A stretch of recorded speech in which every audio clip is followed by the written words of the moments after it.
Folks, we are looking increasingly like it will be President Joe Biden in a rematch with Donald Trump in the 2024 presidential election. Trump leads the Republican field by a wide margin. Republicans hold a very slim margin in the United States House. Democrats control the Senate by a very slim margin.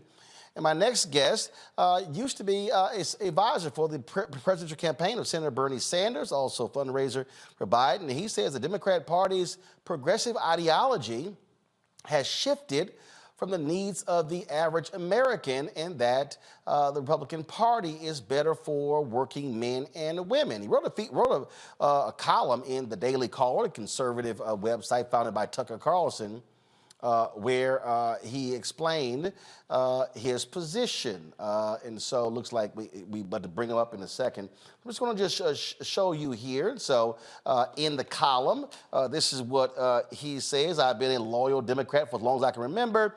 I spearheaded Joe Biden's exploratory effort in 2015, served as a senior advisor to Senator Bernie Sanders during the 2016 and 2020 elections, and even played a role as a fundraiser for Biden during the 2020 general election. But despite my active involvement in the Democratic Party, the concerns I hold regarding the party's direction in recent years can no longer be ignored. Then he goes on to say that he loves the country, and he says that the party is focused on dividing us by radicalizing every issue and undermining our rights enshrined in the U.S. Constitution. Will Pierce further writes that the main reason I am leaving the Democratic Party is its utter disconnect with the American people. The party that once championed the working class has now been overtaken by elites in affluent hubs who couldn't care less about the struggles of the average American.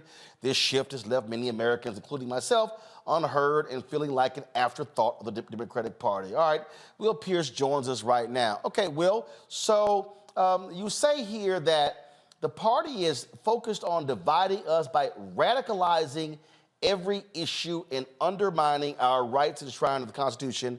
What issue and what rights?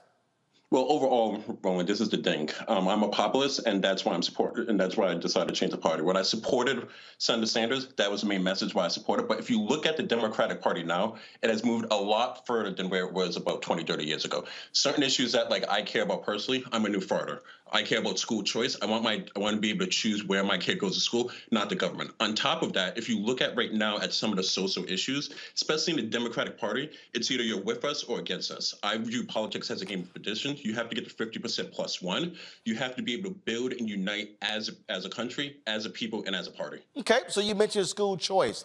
That's an issue that just came up in Texas when it came to a voucher program. Republicans have actually shut that down. The governor is now on a fourth special session. You've got rural folks in Texas, Republicans, who disagree with the voucher program. You also have an increasing number of Democrats across the country that do support school choice, charter schools, things along those lines. And so what are you talking about?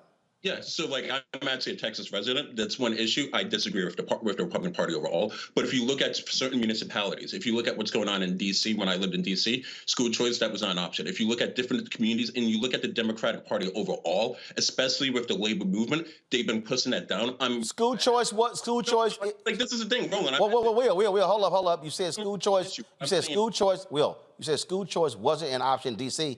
That's not true. Washington, D.C. has an extensive charter program. For the last 8 years, for the last 8 years, I've actually hosted the annual Teacher of the Year program for Friendship Public Charter School. I've been very involved in that. I'm the founder of School Choice is the Black Choice. So what you just said is not true. No, what I'm saying is years ago, Roland. What I was saying is years ago, that was not the case. If you look in Chicago. How long ago? I'm using different cities. How long ago? 30 years ago, that was not the case. No, I'm confused now because you started by saying that the Democratic Party has changed in the last 20 and 30 years, and then you say it was years ago that you didn't have school choice in D.C., but you have a... Put D.C. aside. Let's put D.C. aside. Let's look at... No, hold up. No. But you specifically mentioned D.C. Yeah. And what I'm trying to understand is... And I'm agreeing with you, Roland, if you listen. That's what I'm saying. I'm sorry, that was a misspeak on my part. What I'm saying is, though, look at the Democratic platform overall on school choice. 20 years ago, yes, 20, 30 years ago, that was the case in D.C. No. 20. I would dare say 20 years ago, you had far more Democrats that were against school choice. You have more Democrats today who are, but your column is saying that they've changed since 2020. I'm using that as an example. There's many other different issues. What else? Okay, big issue for me personally, you have to look at what's going on in the cities such as Chicago and New York with the migrant community. You had Democrats who have been leading the city for decades, Black Democrats in key roles. You had Lori Lightfoot and you had Brandon as well in Chicago. Okay, hold up. I'm sorry. No. I'm sorry. Hold up. Hold up. I'm gonna let you finish. Hold up. I'm gonna let you finish there. Yeah. Lori Lightfoot was only mayor for one term. That was 4 years ago. Prior to her, hold up. Will, prior to her, I lived in Chicago for 6 years. Prior to her, you hadn't had a Black mayor in Chicago since Harold Washington, who died in 1987. So what Black people were leading Chicago? What I'm saying though is if you look at Brandon right now, and you had Lori right now, and you had Lori as well. If you look at that, if you look at what's going on in the West Side and in the South Side of Chicago, you see money taken out of those communities and put into to help migrants as well. My thing is this: everyone wants to sit here, especially the Black community, to say you cannot support the Democratic Party. We have to be able to open the conversation at first. The issue with the Republican Party up until this point overall is because no one has been able to have that conversation. So you're saying that Republicans? I'm confused because I'm born and raised in Texas, and there's a significant amount of money that is in Texas that also is to deal with migrants. That's a Republican state. It's a red state. So I'm trying to understand how you're isolating Chicago when literally red states have been spending money on migrants. Yes, but the thing, though, is what I'm saying, Roland, is if you look up until now, like we didn't have migrants in Chicago and in New York until the governors in different states such as... Wait. Hold on, wait. We didn't have migrants in those states. Which governors were sending migrants to those states? They were Republican governors. Did you agree with that? To send a... Do you agree? Hold on. So do you agree with Republican governors sending migrants to those states? Absolutely. Okay, so now I'm confused here. So I'm confused, Will. Will, I'm confused. No, you asked me questions, I'm answering. The reason why they sent migrants to those states is because up until now, this is the thing, I used to be a liberal Democrat who lived in a large municipality. And up until then, I did not think about it because I did not have to worry about it. But then when you started busing migrants to other states, now you have Democrats and you have liberals sitting there saying, wait a minute, this is an issue. Okay, hold up now. So you are upset with Democrats spending money on migrants in big cities, but the migrants were sent there by Republican governors, and then you said you agree with them sending the migrants. So how can you be mad about a problem created by Republicans, but you mad at the Democrats?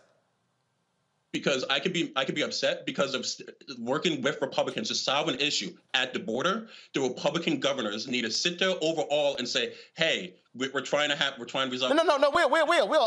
Again, hold on, Will. You were real clear. You said you were upset at Democratic cities spending money on migrants, but then you said the migrants were sent to the Democratic cities by Republican red state governors, but then you said you agree with the Republicans sending the migrants. So how can you be mad at Democrats? No, hold on, Will, hold on. I'm gonna let you answer. How can you be, Will, I'm gonna let you answer.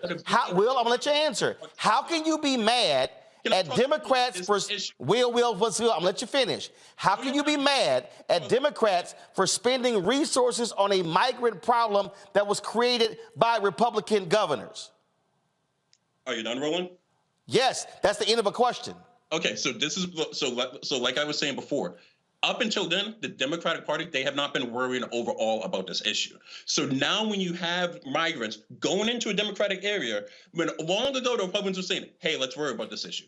hey, let's worry about this issue. Nothing was being done. But instead of sitting there and going to the table and renegotiating that issue with Republicans, with Republican governors, Republican congressmen, whatever, what they're doing, they're taking money out of black communities to help people who are not even United States citizens.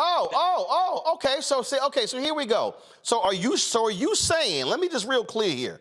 Are you saying that Democrats were not dealing with the migrant problem in America? Because I recall when President Obama was there, when they were trying to address the issue of illegal immigrants and amnesty and all of those things, Republicans did not want to vote on the issue. So I'm trying to understand what you're talking about.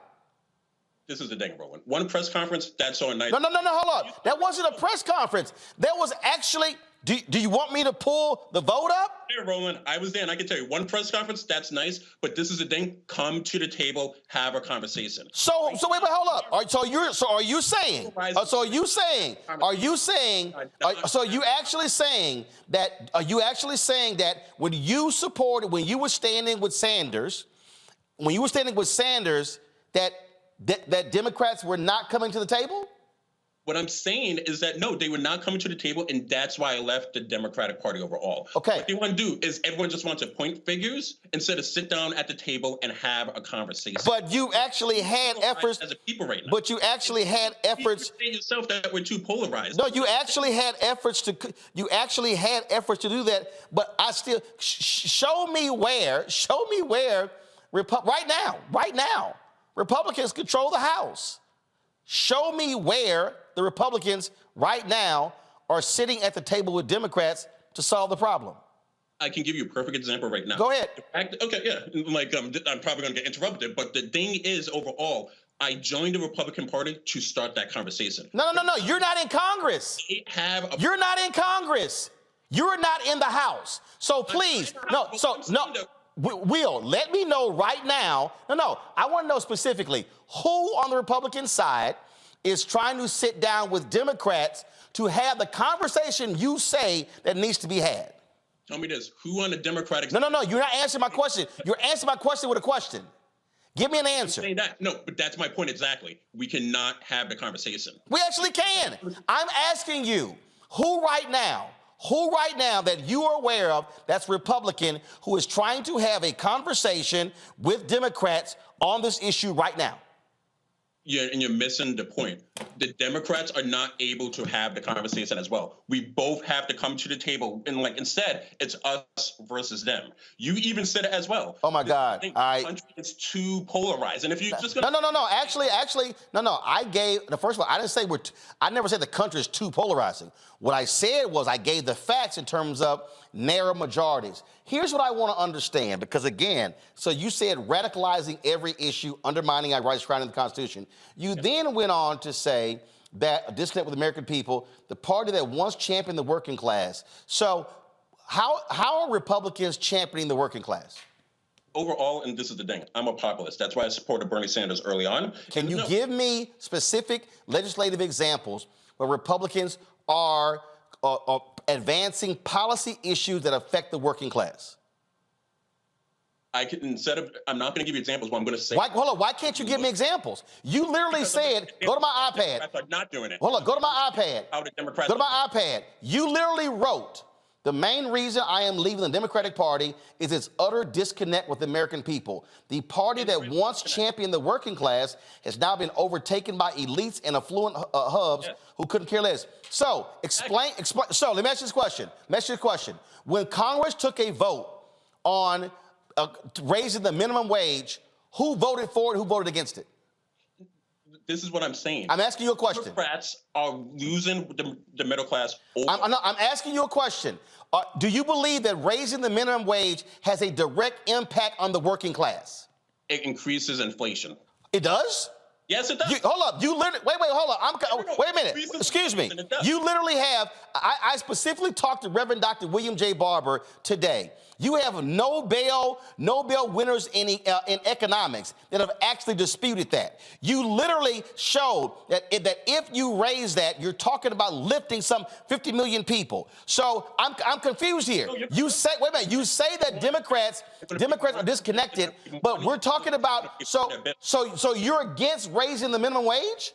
Because that's going to raise people's rent. It's going to raise people's gas money. It's going to raise other things. No, it's... You raise the minimum wage, where's the money coming from? Okay, hold up. First of all, what you just said is absolutely nonsensical. No, it's not. No, it's not. And so you literally have, but wait a minute. See, this is where is the money coming from, Roland? Wait. Okay, but again, so you don't care about those working class people, but you say care about them and making sure that they can afford a place to live. If we raise wait. How can they afford a place to live if they can't even make $15 an hour?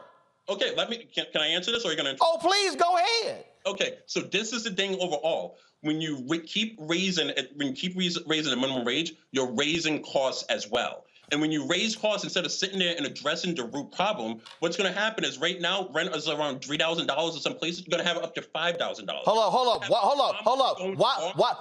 Why is rent $3,000? Why is rent? Who's trying to go buy items? She's going to spend, instead of $100, she's going to spend $200. Why is rent $3,000? You know why rent is $3,000? Because everything is going up with inflation. Actually, that's a lie. Yes, no, it's no, it's a lie. Okay, hold up. Here's why it's a lie. And I'm breaking this thing down consistently on this show. The fundamental reason why you have rent that's where it is right now is because in 2000 to 2010, we built 6.9 million homes, which was 8 million fewer homes than we did in the previous decade. Well, I'm not done yet. I was just with HUD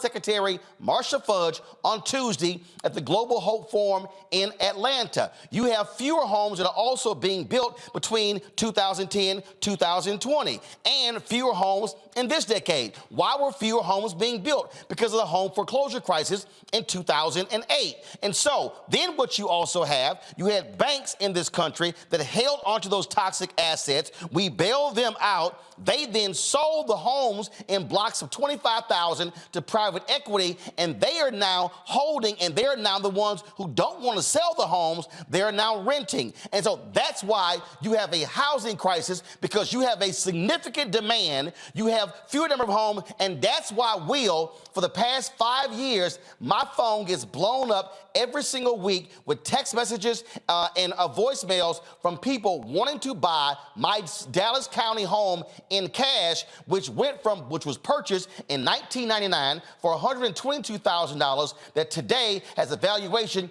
of $321,000 because of the lack of available homes. It is not because of an increase in the minimum wage. It's because of increase in costs. Myself, I actually own in cash properties in Baltimore where I'm renting them out. But the thing is, I have to increase my rent because my costs are going up as well. So all the costs are going to go up overall. I have no mortgage. I'm just paying basic bills. So which party put in Build Back Better, wanted to actually address the housing crisis, and then which party said no? Well, this is the thing. When we drove money... No, I'm asking you a question. Hold up, I'm asking you a question. More, you increase inflation more, Roland. Okay, so you're saying increase inflation. And first of all, inflation is down to 3.1%. That's one. Numerous economists that have testified before Congress have actually said the reason that inflation is high right now is because of corporate greed. Companies jacking up prices. No. Oh, you disagree? No, this is the thing. I'm sitting here and I'm saying overall, costs go up. Oh, no, you keep saying overall. But again, though, why is it that you have not, and I've asked you 3 times, you have not named a single public policy that the Republicans have offered and voted on that is going to improve the working class? Can you name me one? Yes, I can. Name it. I'm a small business. There's numerous small business owners. We have to be able to support them, especially in the African-American community, and that's what the Republican Party has been doing for years. Really? Yes. Really? Yes. Okay, that's real interesting because we know right now what this administration has been doing specifically with small businesses and African Americans. I just had a conversation, guys, hold up, pull it up. I just had a conversation with the head of the Small Business Administration on Monday. And when Donald Trump was president, are you aware, Will? Are you aware that what they did was they actually bundled contracts, and so therefore small businesses could not actually compete for the larger contracts? Are you aware, Will, that the Biden administration, just like the Obama administration, unbundled those contracts to allow small businesses to be able to actually bid on those contracts? Are you aware of that? Well, I'm aware of that, but what I'm talking So hold up, I'm sorry. So hold up, Will, which one is better for which one is better for black small businesses? Go ahead. Will, I'm asking you a question. Which of the two, which is better for black people? The bundling of contracts so we cannot access them, or the unbundling of contracts so we can? Which one is better? You know what's better? Being able to start and build a business. Oh my God! You can't even answer the question. A contract if you don't even have a business. And Roland, are you going to let me? Will, do you know of the number of starts that we've had in the past 3 years? Do you know the increase we've seen in the start of businesses? Are you aware of that? Yes, but this is the thing. Look at the regulatory issues overall with the Democratic Party. When you just crumble and build a lot of regulations, business owners. Okay, guys, do me a favor. Guys, do me a favor in the control room. Hold on, Will, do it in the favor of the control room. Guys, press play. Will, listen to the head of the Small Business Administration. Listen. In laying out how things have gone from year to year. So last year, we chatted here. And so in terms of opportunities for black businesses and minorities, how has the last year looked in the country? Yeah. Well, we continue to see these incredible entrepreneurship growth rates, meaning startups. We have 14.6 million new business application. We are now on track to be the third highest year for entrepreneurship in this country, preceded by the first and second just the years prior. And we've seen black startup rates double in particular. So we are, they are still powering the new businesses in this country, and especially black women, as we've discussed before. So that continues, but we want to make sure they're funded, right? This is something we've always talked about. Funded and revenue opportunities. Absolutely. On the funding side, the reforms that I talked about wanting to do have been implemented, and we are already seeing the results. It was about creating simpler products that had simplified underwriting, expanded eligibility. There's no reason why, low credit risk black borrowers should not be getting funded at the same rate as everyone else, and we know that's not the fact. So as a result of the changes, we've seen, since 2020, black lending through the Biden-Harris administration double. And now we're up to nearly $1.5 billion in funding last year to black businesses, as you know. So, Will, please tell me how Biden-Harris, they done that, but you say that's not good enough. No, this is the thing. I say that is a great start. But this is the thing. If you're going to be able to open a business, you're going to have to deal with tax regulations. You're going to have to deal with all these regulations that the Democratic Party has just bundled down overall and just burdened down basic business. You literally just heard her say how we have been making it easier. And what you're doing right now, Will, is speaking in these broad generalities, and I have consistently asked you for specifics. And so I've asked you for that, and I still haven't. So this is what I hear from you. Overall, but you cannot for some reason offer me those specifics. Direct reason? I'll give you a direct reason right now, Roland. This is a perfect example. If you look at the state of Texas versus the state of Illinois, let's compare their corporate tax rates, their corporate tax structure, the way that businesses are taxed when they formed. It's easier to start business in Texas, a Republican state, than under J.B. Pritzker in Illinois. It's easier to start a business in Dallas, Texas, underneath a black Democrat, a black Republican mayor than in Chicago, Illinois, with a black. Let me ask you this. Okay, hold up. That's great. I'm so glad you did that. Oh my God, I'm so glad you did that. Please tell me, what is the percentage of African Americans getting state contracts in Texas? you're sitting here and you're No. Answer the question. No. Say again, no. I want you to answer the question. Republicans control Republicans control every statewide position in my native state. Guess where my company is based? It's also based in Illinois. So I want you. I want you to tell me right now, what is the percentage of state contracts that African Americans receive in Texas? I'll wait. Okay, I'll answer that question. Are you going to answer my question? No. And then I want you to tell me what's the percentage in Illinois. But go ahead. What's the percentage in Texas? Are you going to answer my question? Go ahead. I'll answer your question if you give me. Come on, give me an answer. It's very small, but we have to. No. What's the number? It's less than 10%, and that's the thing. Wow. So you mean tell me Republicans have been in control of Texas for more than 20 years, and you're telling me that it's less than 10%? That's it? It's unacceptable for that. But this really? What is the percentage of state contracts that blacks get in Illinois? So you're not good. What is the percentage of state? I'm sorry, Roland. I thought you were a man of your word, and you were going to answer the question. Hold on. What's your question?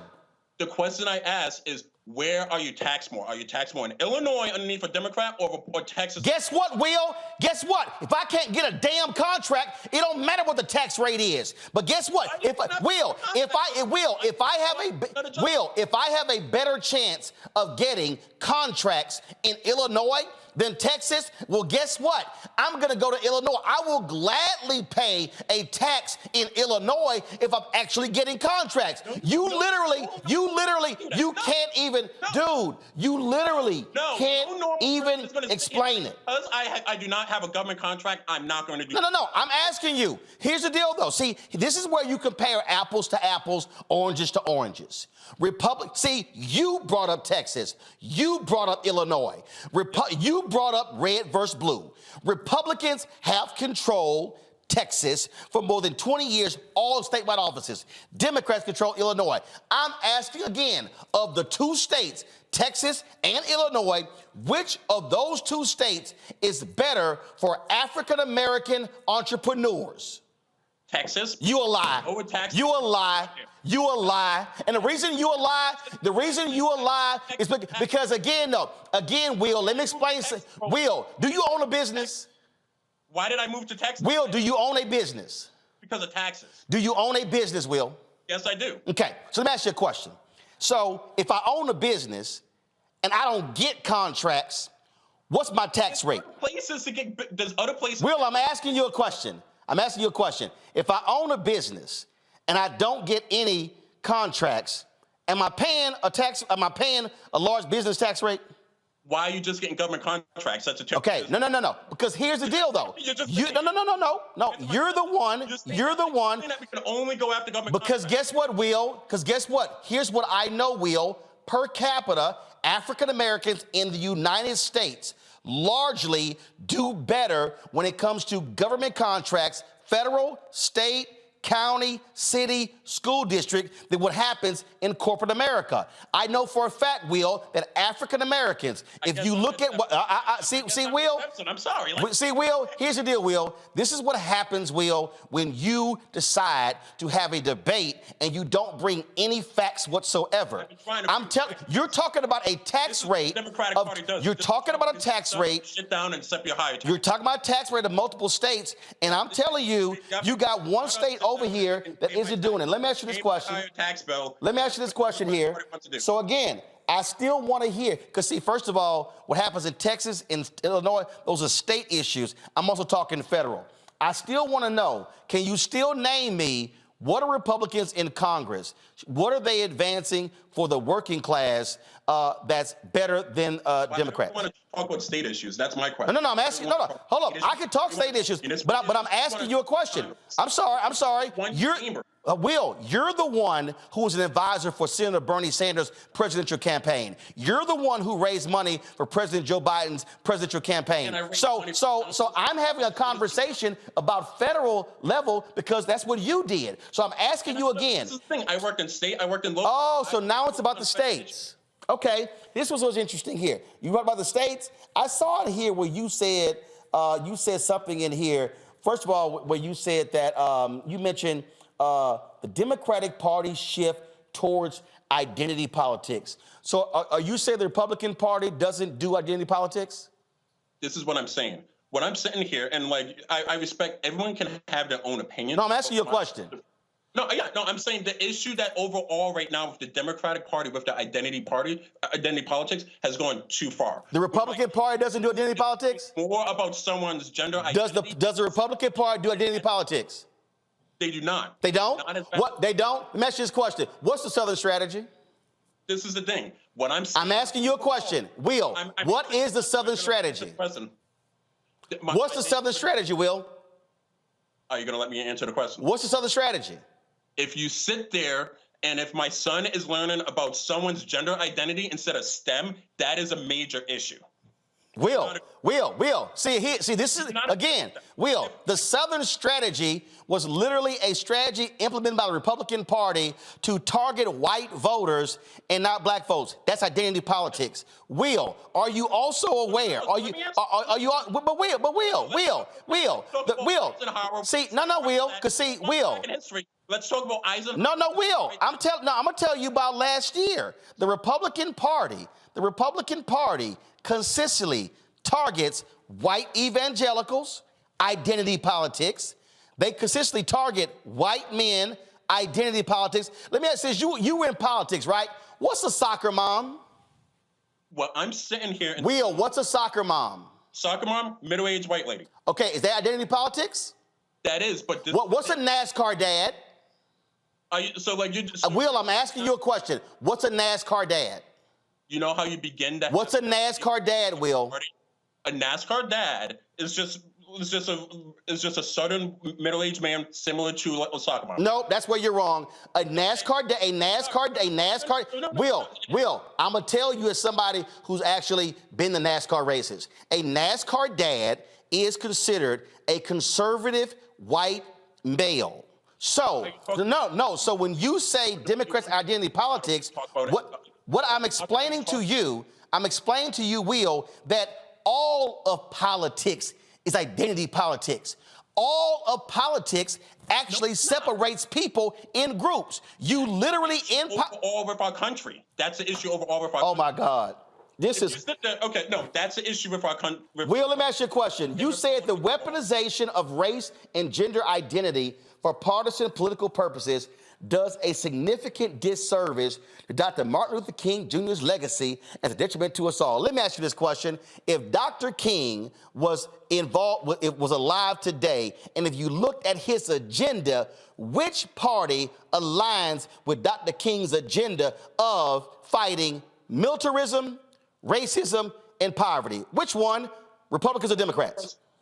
Well, this is the thing. If you're going to answer it like that, let's go. You the one brought up Dr. King. I didn't. Yeah. You brought Dr. King. You said Dr. Martin Luther King's legacy. No, let me answer. When the Democratic Party sits there overall, and when they say that, and they just place a label on you, and instead of going after your vote, and they just sit there and they just treat you as a box that you're expected to vote for them, and then that's the issue overall. You're sitting here.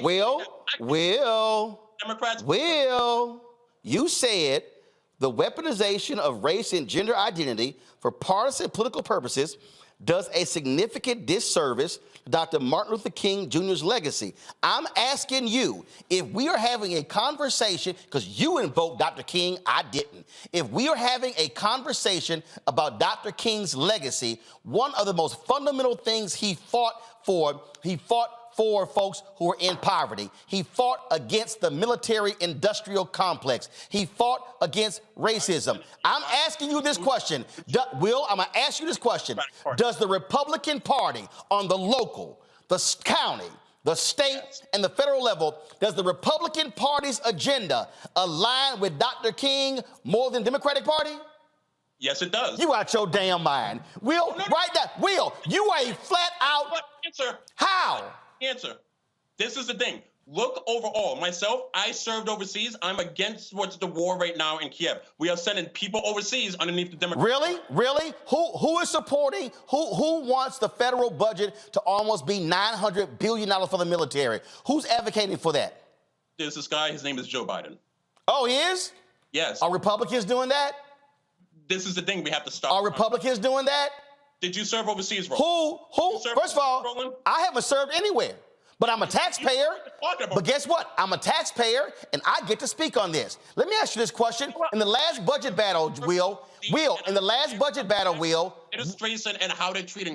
In the last budget battle, who wanted to cut benefits to women and children for food? Which party? Which party wanted to cut VA benefits? Your part. Do you want me to pull up vote vets where the Republican Party consistently voted against veterans? VA and TRICARE benefits. Say again. You haven't answered the question. Who wanted to cut benefits to women and children? Which party? Which party wanted to cut TRICARE? See, here we go. So if you had to measure, if Dr. King's agenda was being held up and poverty was number one, absolutely the Republican Party would not align with Dr. King. If you're talking about Dr. King's agenda, and we're talking, you are supporting a party that refuses to even acknowledge that systemic racism exists. Will, so let me ask you a question. Do you believe, I'm going to ask you, do you believe that systemic racism exists? You as a number. Will, do you believe that systemic racism exists? Yes, I do. Really? So are you going to tell Mike Pence that? Are you going to tell Donald Trump that? Are you going to tell Mike Johnson that? Are you going to tell leaders? Are you going to tell Tim Scott that? Are you going to tell any of them that? Yes, and that's the thing. We have to begin to open the conversation. Here's what I find that's interesting. Again, I've asked you for specific policies. I've asked you for specific policies on Dr. King's agenda. You can't actually name any of them. The fact that we can have a conversation. They can't. They literally, all they do is send out King quotes and they vote against King's work. All the Democrats do is just say, give me your vote, and then you just go back to your... Oh, really? Yes. It's really interesting here, because I saw in here where you talked about, you said Democrats want to take people's hard-earned wages and funnel them to an ever-expanding government. Let me ask you this question. When it comes to the states in America, so you're talking about states, what are the states that get the most money from the federal government? Blue or red? You want to know what they are? Blue, because they're larger. That's a lie. No, it's not. Hold on. I'm sorry, Will. I'm gonna give you one more shot. Will, I'm gonna give you one more shot. Will, listen slowly to the question, Will, because right now you about to look like a damn fool. Will, listen. Will, which states in the United States receive more money back from the federal government than the money they put in? Red or blue? Well, this is the thing over. Answer the question, Will. No, red or blue? I want to make sure I answer your question correctly. So I'm going to ask you a question. Are you talking about based on census, or are you talking about based on congressional appropriations? I'm talking about based on money. That's nice, but I'm asking you a question. So, you want to say... No. I'm talking about money. Which states in America get more money back from the federal government in subsidies than they put in, red or blue? Republican states, because it's an equal representation. No, Republican states because they broke as hell. No, they're not. They're not. You know why they're broke as hell? Because this is the thing. Okay, you want to talk? Wait a minute, I'm confused here. So red states are great, but they broke. So what? That's Democrats' fault? It's not Democrats' fault. You know what? So if red states are so wonderful, if red states are so amazing, why red states so broke? So let's look at the state of Texas. You want to look? Hold up. I'm asking you. I said red states. States is plural. If red states are so great, why is Louisiana, Mississippi, Alabama, Arkansas, Tennessee, South Carolina, West Virginia, why are they so broke? If red state policies are so amazing and wonderful, why are red states the brokest? You know why? Why? Can I answer this question? Or are you going to go ahead? Okay. So I know you're going to interrupt me, so I'm just going to try to begin. No, go ahead, because I can't wait to hear this answer. So overall, when you produce more money in, this is the thing. Let's just look at California, for example. You see the amount of money that is being sucked out of the individuals' paychecks and then going into the government. And guess where it's going? Mississippi. Everyone should just be doing instead of working. But guess where the money's going? The money that's being sucked out of California and sucked out of Illinois and sucked out of New York State. Contracts because we all have to work for. Guess where the money is going? It's going to red states. Contracts that we all have to do underneath the big Democrats. Will, it's going to red states. All have to be mindless drones working for the Democratic. Blue states are funding red states. Democratic drones. Where's your government It's contract? amazing. Where's your government contract, Roland? You got your government contract? I can't even. I can't. I'm laughing. I mean, what's amazing? For itself, we can only have a government. What is so laughable? What is so laughable? It's so laughable. What is so laughable that you don't even realize that your own argument works against you. If red states are so amazing, to just have a government contract. if red states are so amazing, why are they the brokest states? Why are they the sickest states? Why do red states sit at the bottom of education stats, of health stats? Please, by all means, tell me. Keep your government contract. We do not want over government. This is hilarious. I'm gonna do this here. It's really hilarious. No, it's hilarious because when a person holds up red states as this utopia, but they have the worst health stats, they have the worst education stats, they actually have the worst economic stats, your own argument works against you. And you don't even realize it. You were so out to lunch, you don't even realize it. Roland, let me ask you a question. You just want everyone to have a government contract? Nope. You just want us all just to sit there. No. Businesses just to run on government contracts. Here's what I know. Socialist government. Here's what I know. The federal government. Here's what I know. The federal government gives billions in subsidies to. Allow me to finish. The federal government gives billions in subsidies to fossil fuel companies. I don't hear you complain about that. The federal government gives billions in subsidies to Elon Musk. I don't want to hear subsidies. It is amazing how we love to tout the government giving subsidies to big business, but when we talk about to workers, then we're like, oh no, we can't have any of that. So let me do this here. I'm gonna go to a quick break. I got two panelists who would love to ask you some questions. But do me a favor, in the break, go look up, hop on, and see who are the brokest. Government contracts, Roland. You can go look up, Will, who are the brokest, the sickest, and the worst education states in America, and they mighty red. Red is my logo. Here's one of the things that I've consistently made perfectly clear. Never in my life have I ever self-identified as a Democrat or Republican. You know what I do? I do research. I study. I ask some basic fundamental questions of myself. And that is, when I look at policies, which policies do I believe have a better impact on African Americans and others? When I look at right now in America, who is supporting a living wage? It ain't Republicans. When I look at what happened in the last Congress after 10 black people were gunned down in Buffalo in a supermarket, and there was a bill that was advanced when it came to calling out white supremacists in this country, Republicans voted against it except one. What I do understand is when the last Congress wanted to root out the evils of white supremacists and racists in law enforcement and the military, guess who voted for it? Democrats. Guess who voted against it? Republicans, except for one. Those are on the record facts. And what I also know is that when I look at folks who talk about Democrats and defund the police, guess who wants to defund the FBI because they're prosecuting January 6 people? Republicans. Guess who want to defund the police when it comes to January 6? Republicans. Guess who wants to defund the ATF? Republicans. So it's amazing when I hear people talk about, ooh, defund the police is bad. Oh, except when you're Republican and you're trying to stand up for white domestic terrorists who try to overthrow the country on January 6th. Law Victoria Burke, you get the first question for Will Pierce. Hey, Will, how are you?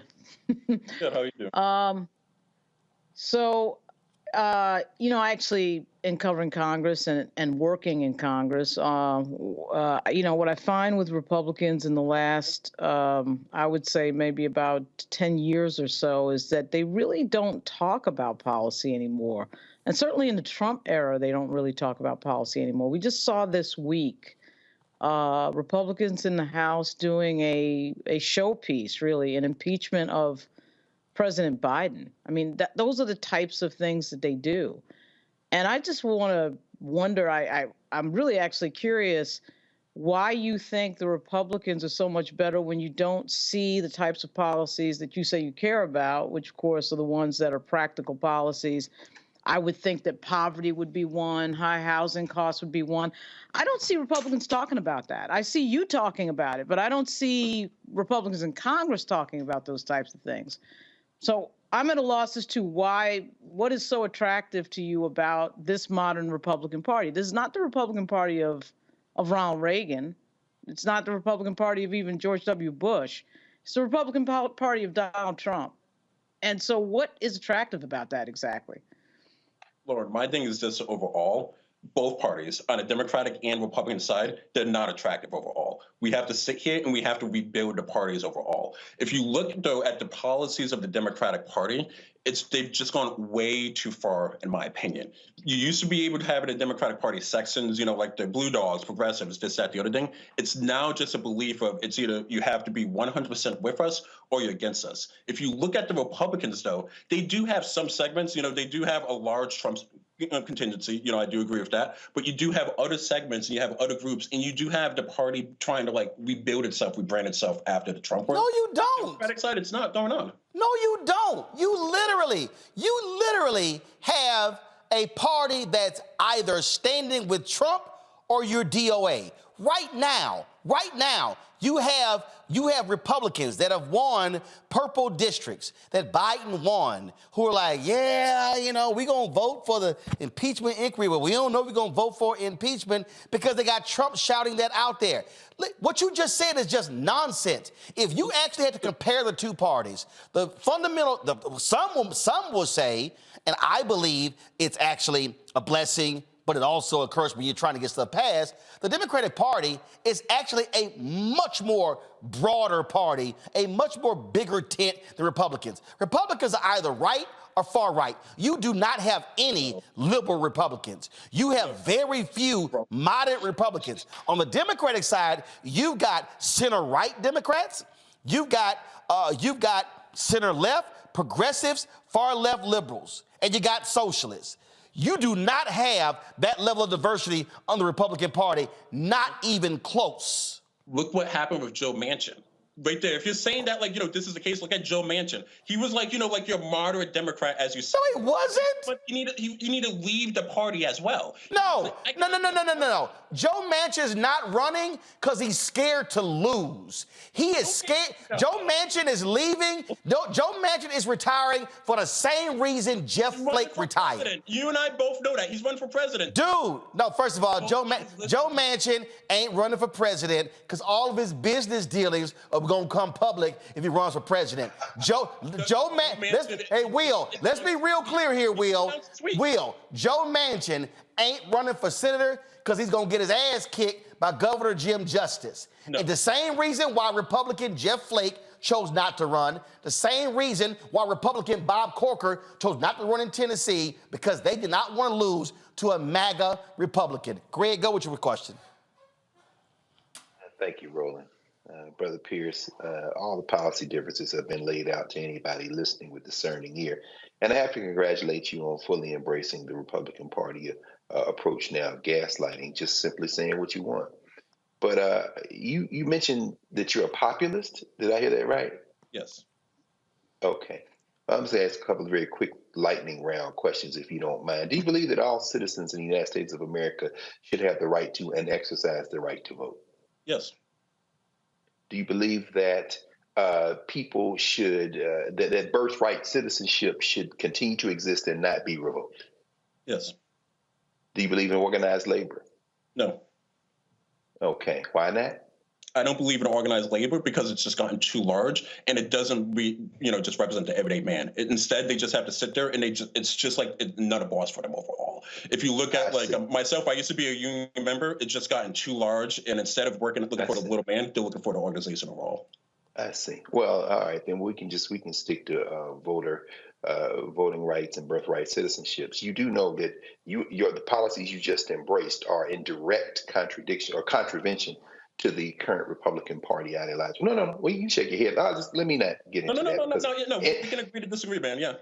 No. There's no agreement to disagreement. One's fact and one isn't. But that's fine. People can listen and do their own work. That's fine. But let me ask you, I just want to get finally to this, the question of populism. Can white nationalists be populists? White nationalists, they're the whole thing. I don't care about them personally. I'm sorry. Well, okay. All right. Well, no. I'm asking you very simple. You ask me a question, I'm giving my honest opinion. I could care less about white nationalists because they're just in their corner. Well, in that case, then I think we've reached some agreement because white nationalists could care less about you, brother. Did you say you were an immigrant? No, I didn't say I was an immigrant. No. Okay, you're not an immigrant, right? No. Do you know the percentage of? I see, but do you know the percentage of immigrants in the state of Texas? I don't know that off the top of my head. It's about 17%. In fact, if you look at any research, what you'll see is that immigration in this country has been decreasing, and in fact, it's at the lowest level since the 1930s. And that, in fact, the ratio of senior to working age folk in this country is hella out of whack. By 2050, they're saying probably about those 65 and over is going to double by 2050. Also, that immigrants to this country, and that would include those who are undocumented, contribute, roughly speaking, about $460 billion to state, federal, and local taxes. You would have to agree that the white nationalists in the Republican Party, which is why I call the Republican Party the White Nationalist Party, are anti-immigrant, wouldn't you say? No, I'm not saying that they're anti-immigrant. I'm saying that they're anti-illegal immigrants. You should do it the right way. I see. And the right way there, well, all right, fine. What about pathway to citizenship? It's white nationalists and we have to revamp that all the way, and we have to allow more. No, I understand revamping. I'm saying, what is the current policy of the Republican Party toward pathways to citizenship? No, I'm saying this is the thing, the Republican Party and the whole entire country, we have to redo that so we can allow people to come here the right way. That's what I'm saying. No problem. We don't have any arguments. I think anybody with discerning ears can see what this is. Finally, I'll end with this. Does a woman have the right to make medical decisions over her body up to and including the right to terminate a pregnancy? Yes or no? She cannot do that, no, because that's a life right there. Okay. Thank you. I'm done, Roland. Will, let me ask you this question. You support the death penalty? No, I don't support the death penalty. Other question. When you talk about, are you in support of Donald Trump return to the White House? No, I'm not. You're not. So if Donald Trump and Joe Biden are the two choices next year, who are you voting for? I'm going to stay out of that race, and I'm going to make sure that we can rebuild a party in the nation going forward. Gotcha. So I take it in Texas. In Texas, you're supporting Ted Cruz. I'm looking at that race right now. Lauren, go ahead. How are you, Will, calling yourself a conservative or whatever you're calling yourself? Are you calling yourself a conservative? No, you're putting a label on me. I'm a populist who happens to be a Republican. Yeah, okay. So you're actually advocating, you actually believe that people do not have the individual right to decide what happens to their own body. Because that is another life you're killing right there.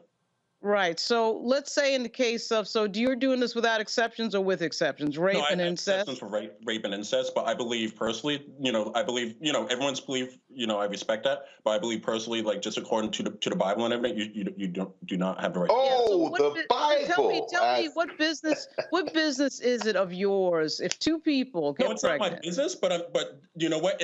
But it is not their business to kill someone else. Yeah, okay. Well, why is that the government's business, what people do medically and what they decide individually? That, of course, the government, by the way, the party that you love so much killed the child tax credit. They're not for that. But yet you want to get into the business of people's private decisions about whether or not to have children. Well, this is the thing, my thing overall. When you do, so you're just going to have all these unborn children that's going to be, who's going to take care of them? If the mom is sitting here and saying that I can, Well, I'm sorry. You just said who's going to take care of them? Yes. You mean like in Mississippi, where they're the ones that filed the Dobbs case, and then it was not 1 second, and it was announced that there'll be 5,000 additional children born in Mississippi, but Mississippi had no way of caring for them. So again, so I'm curious, do you support Medicaid expansion? Can we go back to abortion if you're just going to interrupt me? No. Yeah, I'm asking the Medicaid expansion because it's actually tied to abortion. But go ahead. And also, I want something on guns. I want your views on guns. Do you believe in gun control at all? I believe in some gun control myself. I served in the military. I believe that if you take guns away, especially from the African American community, look what Malcolm. So what gun control do you support? What gun control do you support? So you care about life, and all of a sudden when it's guns, it's unlimited. So we care about life when it's interfering. But this is the thing. I'm sorry. If someone's going to come inside my house and they're going to violate the Castro Doctrine, I have a right to defend myself. Oh, unless you're the police. Say again. Let me. Well, it's very basic. I want to ask you the big ticket questions. Do you believe in separation of church and state? Yes, I do. Okay, so that just contradicts your theological reading of a woman's right to choose. Do you believe? And you can I'm saying no. This is the thing. Separation of church and state is defined as a state official church. I'm not saying that if you as a. I'm sorry. Wait a minute. I'm sorry. Say that again. I missed that. Separation of church and state is defined as what? Yeah, if we go to the separation of church and states, looking back to it, and how it was written overall, it's the establishment, the establishment clause. Can you quote the establishment clause, sir? Go ahead. If you're going to do it, no. But I'm saying, no. You're the one raising it. You said the Constitution, so I'm assuming you know what the Establishment Clause says. I do know what the Establishment Clause is. But okay. I'm saying here, I'm answering your question overall, and I'm saying if you're going to sit there and if you want to be a person, you can have your personal beliefs, and if they're religious, that's great. That is what this country is for. But you know what? No, you should not bring your religion into. You should not have no official state religion. So therefore, you cannot determine what another person does with their body when it comes to a woman making a medical decision by your own definition. You can't impose a theological reading. No, what I'm saying is that, you know what? We're a populist country and we're a representative government. If there's wait a minute, hold on. Wait, a populist country? What does that mean? Yes. A populist country overall is that the belief that we represent the middleman. Actually, the United States of America is a republic, meaning that, the Electoral College directly contradicts the idea. I'm assuming by populism, you mean that every individual has equal rights to every other individual. Exactly. I'm talking about equal rights. So the simple existence of the Electoral College contradicts what you just said, because you do know that the majority of people who participate in federal elections in this country vote Democratic, right? Because that's where the populace is overall. If you look at the cities, right, exactly. Yeah. So okay, brother. So the populists are the Democratic Party, but you're mad because more of them not in the Republican Party? Right. Watch out, Roland. Watch out now. You're getting a lot of states in the middle there. You're just looking at California and you're looking at New York and you're forgetting a lot of flyovers. Oh, hold on. I'm sorry. Greg did mention 2 states. He said Greg said the majority of the voters. He said the majority of the voters in America. Hold on. I'm quoting here. He said the majority of the voters in America vote Democratic. You said because we're populist, which means that if we're populist, where the electoral votes are. No. There are electoral votes in Idaho, Wyoming, North Dakota, South Dakota, Maine, Vermont, New Hampshire, South Carolina, Mississippi, Arkansas, Tennessee. We could go on. Let me ask you this question. Do you support Medicaid expansion? No. You don't? You realize that 70% of that's not populist? No, I don't support Medicaid expansion personally because I believe it's just the government getting bigger and bigger and bigger. Oh, so 70% of Republicans in Mississippi support Medicaid expansion. Yeah, that's nice. I personally just don't agree with them. Everyone can have their beliefs. But you're a populist. But you're a populist. No, but I'm a populist who believe in small government. Okay. But more people believe small government, but you want to interfere with people's choice with regard to one of the most personal things that somebody could regard, which is the decision to have children. You want the government involved in the decision to have children. You want the government involved in that. Abortion is murder. And anything else in that? Wait a minute. Abortion's murder, but I don't want any gun control. I care about murder, but I did not say that. No. Rewind the tape and you can listen. I did not say I did not want any. All right. So what gun control you want? I believe that we should have tighter laws overall for felons. I believe as well that, like, in addition, what we should do is that we should do more stringent background checks. One thing I disagree with. Wait, hold up. Wait a minute. You say you believe in more extensive background checks. Your party disagrees with that. I do not have to be in lockstep with my party. Okay. You also said you're a populist. Go to my iPad. This is for the latest poll. More in USC unions strengthening and want it that way. 67%, 2/3 of Americans approve of labor unions. That's not populist?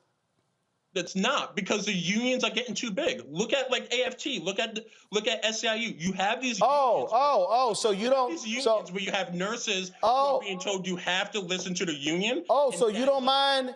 First of all, you're wrong on that because the Supreme Court ruled in that particular case as it related to dues. After this, I can give you perfect examples in Chicago and in New York of African American women who are in unions and being told they have to work. We can talk after this if you want, man. So first of all, but you got trade unions out there. A lot of them union workers in Ohio were supporting Donald Trump against your choices of Bernie Sanders and Joe Biden. So what I'm trying to understand, so when you say you populist, okay, what 5 issues are you a populist on? Right. That's a good question. You want to finish, or are you just going to sit here and interrupt me, Roland, like you lose? No. Number one, give me 5 populist issues that you support. Number one. You know what? This is the issue overall. You're just sitting. I'm asking you to name. Hold up, Will. You said I am a populist. If somebody said, Roland, what are the 5 things that Biden-Harris has done that that positively impact African Americans that you agree with? Boom, I can name them. If they said what are 5 things you disagree with, I can name them. This is just a talking head for the Democrats. Will, I'm asking you again. Name me the top 5 populist issues for you. Okay, yeah. Can I do it without interrupting? I told you to name them. Okay, yeah. So you didn't want filibustering. I was getting ready to answer, but hey, you were just interrupting. No, you were filibustering. Go. 1. School choice. That's a populist issue? Yes, it is. And the reason I view that as a populist issue overall, if me, myself, and my wife, we want to sit here, we want to decide what we want for our children and what school they want to go to, we should be able to do that and not have government getting involved. Got it. Number 2. Number 2, gun control. Okay. Wait, how's that populist? It's a populist issue because if you look at the Constitution and the Bill of Rights, it is enshrined in that, and that overall, I believe that someone should have the right to defend themselves, but there should be some control overall, just to ensure that, like, we do not have endless murders like we're having right now. Number 3. Number 3, I believe in that the economic development, that, like, we should be able to have less government intervention. That's not a populist issue. Yes, it is. It's a populist issue. Hold on, you said economic and less government intervention. So what you're saying is deregulation? Deregulation, yes. That's not a populist issue. Yes, it is. No, actually, it's not. So you're telling me what a populist issue is? Deregulation is a big populist issue overall. Yeah, he kind of is telling. All right, number 4. Yes, I'm sorry.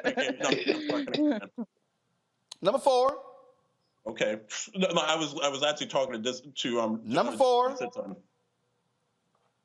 You said something. I'm sorry. Number 4. Can you hear me? Number 4. Number 4. I was talking to the other gentleman that was talking earlier, but like, hey, if you like, whatever. Like, this is the thing overall. You just sit here and you. Number 4.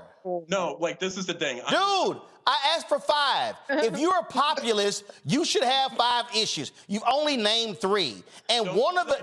And wait a minute. Here's the deal. 2 of the 3 you name. 2 of the 3 you name, Republicans don't even agree with.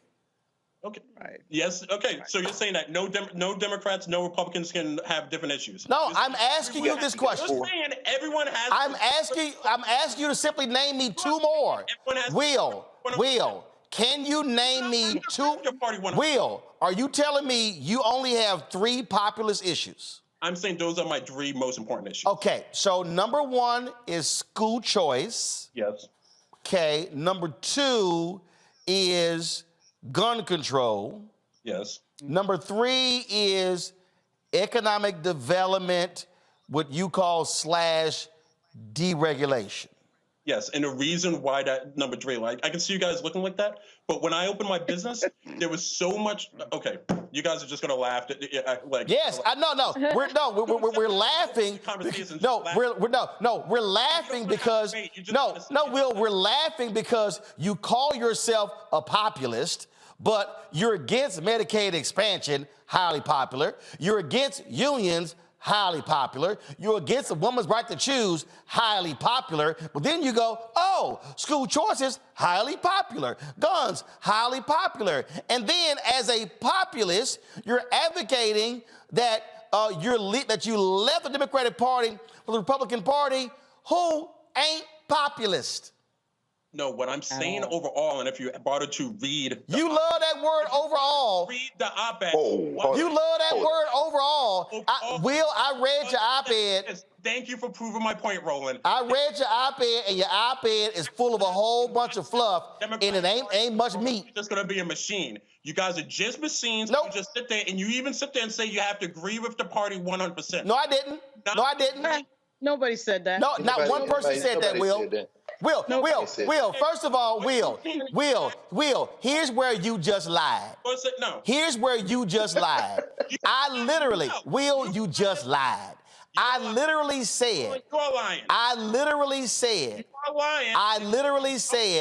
Will, I literally said, I am the founder. I am the founder of school choice is the black choice.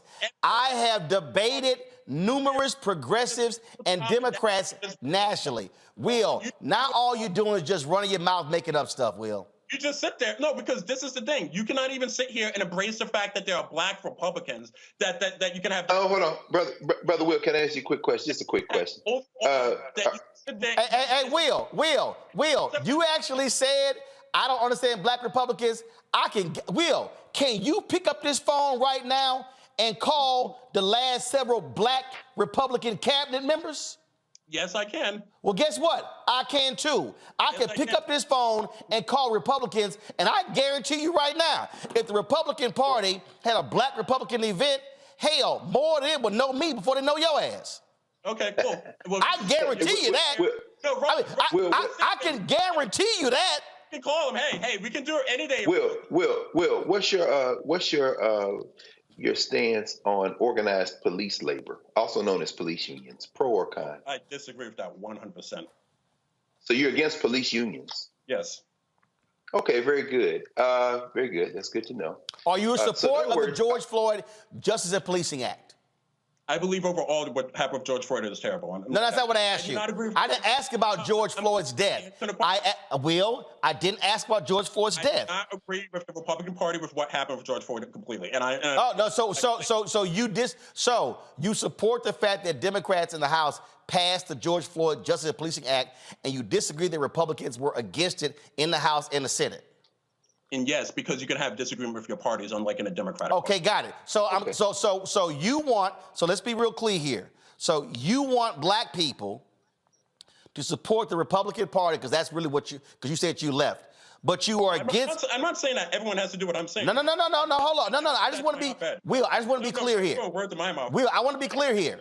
Because you said in your headline, I advised Bernie and raised funds for Biden. Now I'm joining the Republican Party. So you want black people who are pro-choice, who believe in Medicaid expansion, who believe in unions, who believe in gun control. You get one check mark there. Black people who believe in African Americans getting more government contracts. African Americans, one second. So you want black people who believe in those things that are largely opposed by Republicans to vote for Republicans. Everyone is their own person, and that's why I left the Democratic Party. Other black people can do what they want to do. I'm just saying, I'm not saying that every black person has. Greg, go ahead and close this out, Greg. No. Roland and Lauren, it sounds like, and correct me if I'm wrong, brother, it sounds like you're more a libertarian than a populist. Would you say a politician like Ron Paul might appeal to you? No. Why not? Because you sound kind of all over the map like him. Doesn't sound like you're really a Republican, frankly. No, like straight up, this is the way I look at it. Right now, there's no Republican out there that like I idolize or anything like that. What I'm saying is the issue with the Democratic Party overall. That's why I left. I see. So you're really not. You're really so really. You're really not talking about joining the Republican Party as much as you've got a problem with the duopoly. You think both parties are in trouble. Exactly. Okay, I see. My final question is this: are you a paid contributor to Tucker Carlson's publication? Yes, I am. Okay, very good. So, in other words, this does help the working class if the working class is just you, correct? No, I'm not doing it. This is the thing. I'm not doing this for money. I left. Okay. So why don't you give the money back to Tucker then? I'll give it back. You know what? And I'll screenshot it and I'll send it to you. Oh, well, damn. Okay, very good. Appreciate you, brother. I'm done, bro. So do you agree with Tucker Carlson's position on the Great Replacement Theory? No. Uh-oh. Do you agree with Tucker Carlson and the Republican Party's attacks on DEI? This is the thing. I do not agree 100%. And this is an issue. No, I just asked the question. I do not agree with DEI. It's terrible for black people. It sets us back. Do you agree with affirmative action? I do not agree with that. It sets us back. Okay. So. Oh, well, you damn sure couldn't write for Tucker Carlson because if you don't think that column in his paper was an act of affirmative action, brother, you don't understand what Tucker Carlson. I do not agree with affirmative action whatsoever. I do not agree with DEI. It sets the black people back many, many years. Do you? Wait a minute. Aren't you affirmative action when you write for Tucker Carlson? You think he picked you out of a hat? He picked you because you're black. Lord. And you're saying a certain thing. This is the thing. No, he wants somebody black here. You're a DEI. You're a DEI example. You're a DEI example. No, because you know what? He did not know I was black until he got on the phone with me. They did not know I was black until I was on a call. Oh, you think so? You think that you just came out of nowhere? They picked you to say the very thing. They did not pick me. I picked them. I had other publications I could go to, ma'am. Oh, so Will, you said you were black. So Will, blackness. So Will, do you agree with the banning of books? People be like, you have to do this because I'm black. I do not do that. No. Will, do you? My race. I do not sit there and say I'm black. You must do this. No. So Will, do you support for Moms for Liberty and the other people who are lying about critical race theory? Could you repeat that, Roland? I'm sorry. Do you support Moms for Liberty and the other people lying about critical race theory? I don't believe critical race theory. It's just a terrible idea overall. Do you even know what it is? Huh? Do you even know what it is? Yes, I do. I just What is it? Race theory, I couldn't hear you. Can you repeat yourself, man? What is it? Critical race theory is just teaching about the idea that you just hold race higher. You have to sit here and treat people different overall. Greg, is that correct? No. In fact, it's the exact opposite. Critical race theory. No. Okay, then hey. Okay. Hey, Will, let me ask you a question. Will, where's critical race theory is taught? It's not taught anywhere. It's just a whole entire made up thing, pretty much. It's not taught anywhere? No, this is the thing. Every Democrat wants to sit here and say, critical race theory, Republicans say it. I don't believe in that. Okay, all right. So, Will, are you aware that we have a professor at a university on here who also teaches law school classes? Greg, where's critical race theory taught? Well, in January 2024, it's going to be taught at Howard Law School, and I'm the professor. And it shouldn't. And this is the thing. It shouldn't be taught. I just don't. Why? Why should it be taught, Will? No, are we just going to keep having this conversation? No, Will, I'm asking you a question because you can't even define it. So first of all, you said, no, hold up. First of all, you said it's not being taught. Will, you said it's not being taught. It's a made up thing when I've actually met the woman who is the co-creator of the thing. Her name is Kimberly Crenshaw. Will, I'm just gonna give you, I'm gonna give you one piece of advice. No, you shouldn't be teaching about that, no. Will, but you're saying it shouldn't be taught when you don't even know what it is. I do, well, this is the thing. Why are we teaching that? Well, you're saying it shouldn't be taught. Oh, you can't even answer the question, man, my bro. Actually, I can. And why- I'm laughing. I'm laughing because you said, "quote It's a made-up thing. It's not being taught anywhere." It's in someone's head. Yeah. Greg, go ahead. No. Yeah, listen, man. All I would say is, brother, you know, at the end of the day, we can, as you said, on things that there's a real difference of opinion, we can agree to disagree.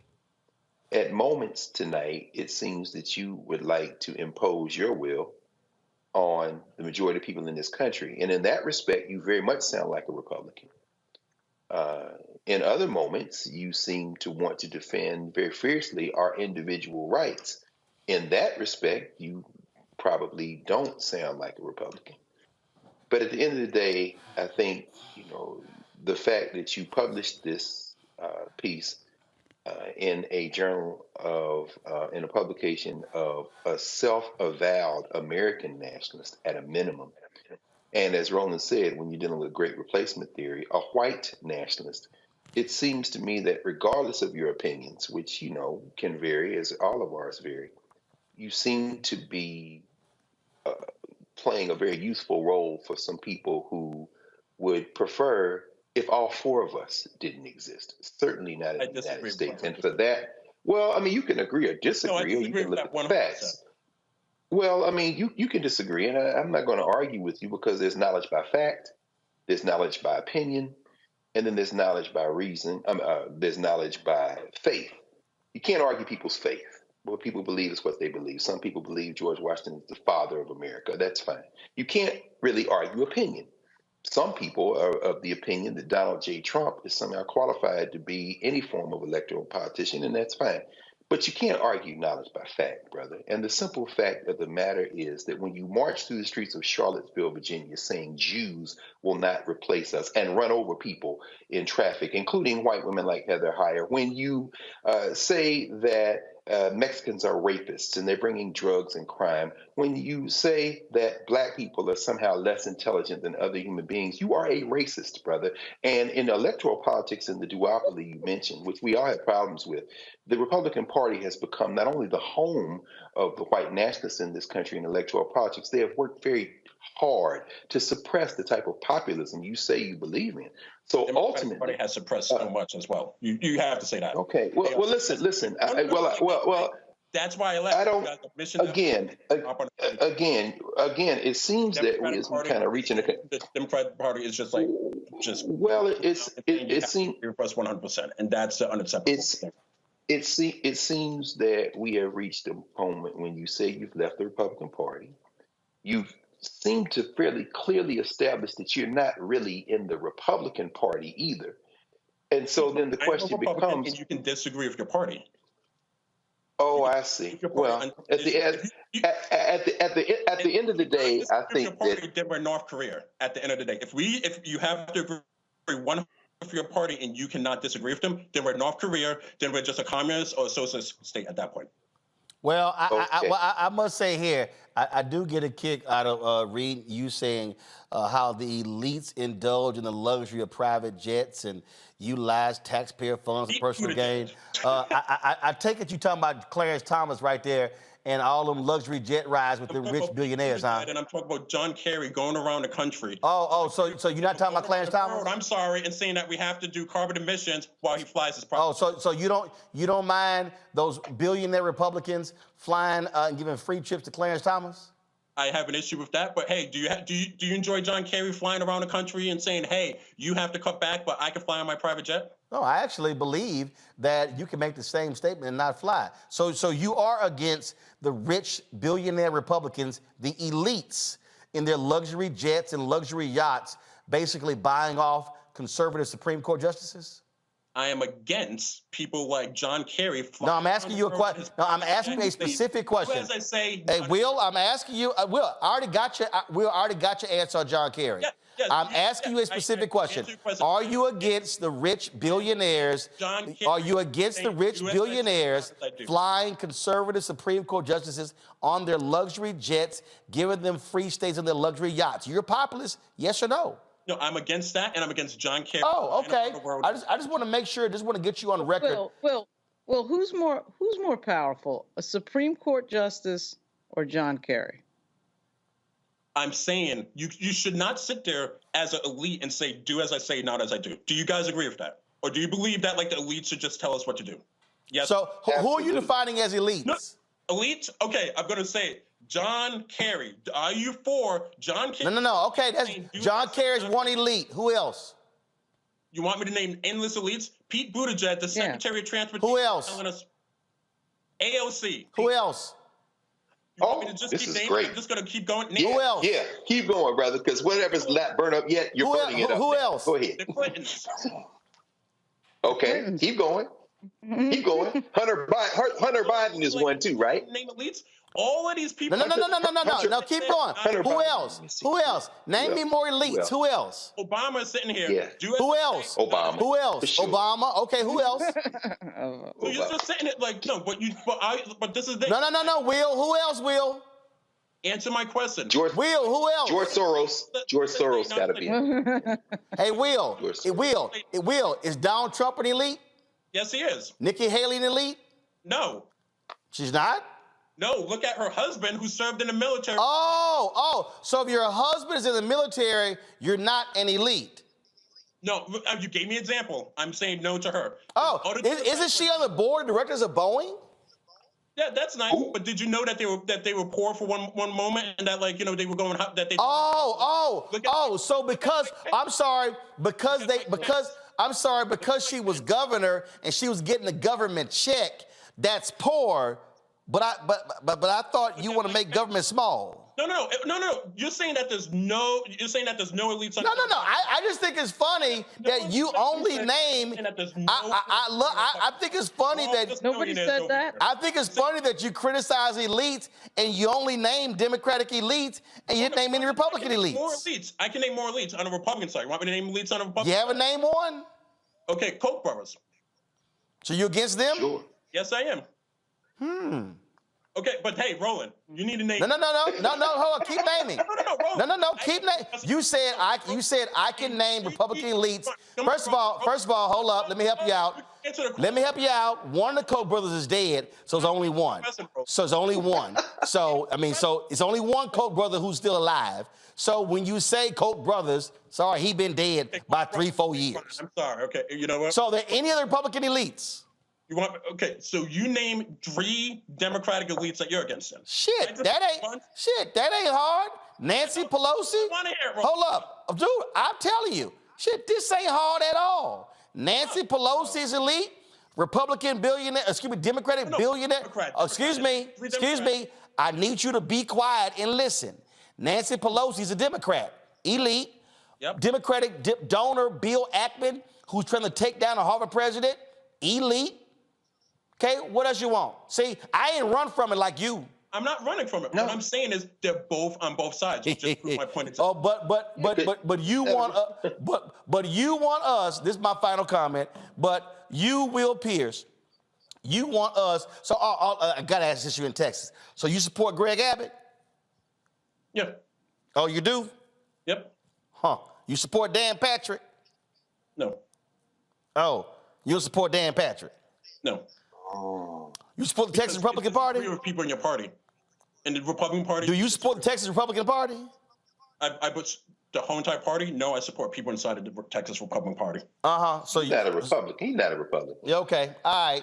Hey. So Will, this real simple. Your party 100%. Will, this real simple. Good luck with that Republican check if you get it.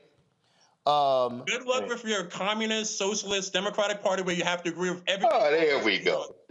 Well, again, and Will, good luck trying to get a job on Tucker Carlson's new network. But Will, do me a favor. You really gonna have to go beyond 3 points Will, you're going to have to go beyond 3 points on populism if you actually, because right now, I'm just giving you some advice.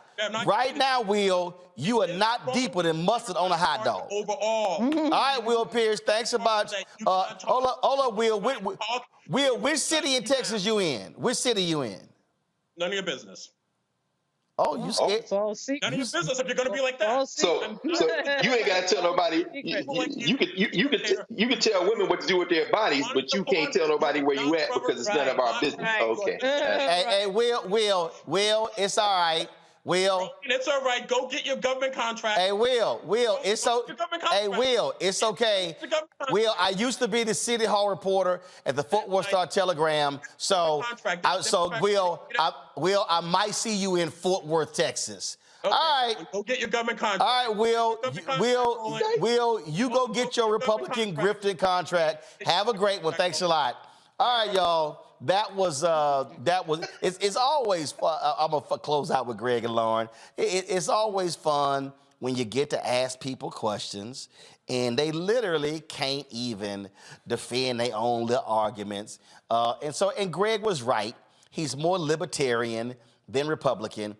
But really, I just think what happened here, I think Will must be a little upset because he must have been looking for a job in the Biden administration and didn't nobody hire him. So he really more butthurt about the Democrats than anything else.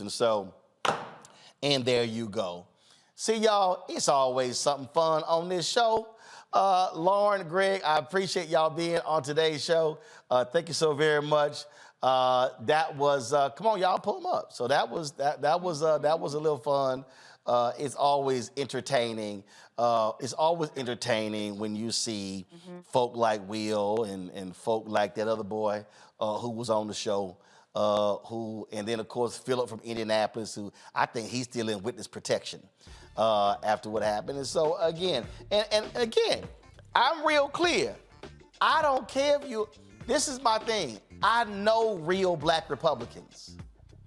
See, Greg and Lauren, that's the thing that's so funny. What that brother don't even realize, the three of us, come on, y'all, pull the three up. What kills me, the three of us know real, come on. The three of us know real black Republicans. Lauren, you know real black Republicans. Greg, you know real black Republicans. We know real black Republicans. So it's hilarious to sit here and listen to these guys who don't even realize that we've actually talked and sat down with and broke bread with real black Republicans who can tell you why they are Republican. Yeah, and the substance is there typically with real black Republicans. They have a lot more substance, and I don't care what he says. He's a DEI. He's a Candace Owens wannabe DEI candidate. That's what we just saw there, because there's no depth. There's no policy depth. No. You can bring anybody in here. Eugene, Shermichael, black Republicans. They can talk policy, all day long. And I can call Armstrong, Chris Metzler, my boy Michael Brown, Alfonso Jackson. I can call. This is all I'm saying to all y'all newbies. All y'all newbies, please go to Black Republican school. Go sit down with the likes of Bob Brown. Go actually sit down with Kay. Go sit down with Elroy Saylor or J.C. Watts, because we know all of them.